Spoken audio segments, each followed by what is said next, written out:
চ্যানেলে সবাইকে স্বাগত। আজ আমি নিয়ে এসেছি বোনলেস চিকেনের একটা হেলদি চিকেন কাবাব রেসিপি।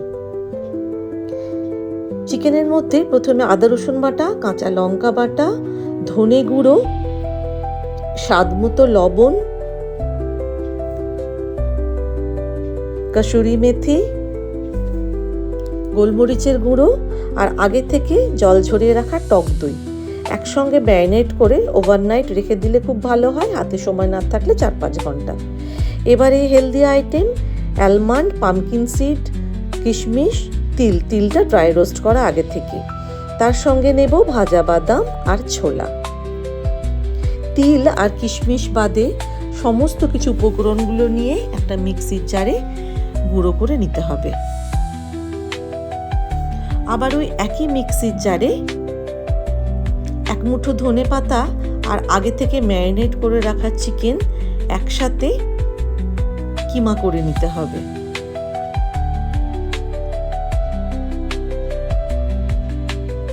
এবার ওই কিমার মধ্যে আগে থেকে গুঁড়ো করে রাখা উপকরণ, তার সাথে তিল আর ছোট ছোট করে কেটে নেওয়া কিশমিশগুলো হাতে করে ভালো করে মাখিয়ে নিয়ে কাবাবের আকারে ছোট ছোট করে তৈরি করে নিতে হবে।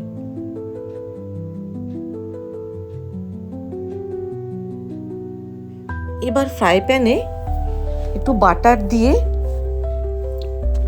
সব চিকেন কাবাবগুলো সতে করে নিতে হবে।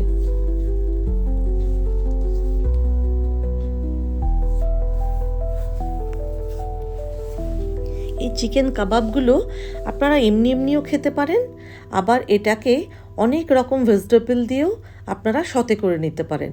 এবার এগুলো ঠান্ডা হলে জিপলক ব্যাগে ভরে অনেক দিন পর্যন্ত ফ্রিজে স্টোর করে রাখা যায়। আমার কাছে বাড়িতে আজকে পেঁয়াজ, ক্যাপসিকাম আর টমেটো ছিল, আমি সেটা দিয়ে অল্প বাটার, গোলমরিচ আর লবণ দিয়ে সেটাকে সতে করে নিয়েছি। আপনারা চাইলে অনেক রকম ভেজিটেবল দিয়ে করে নিতে পারেন।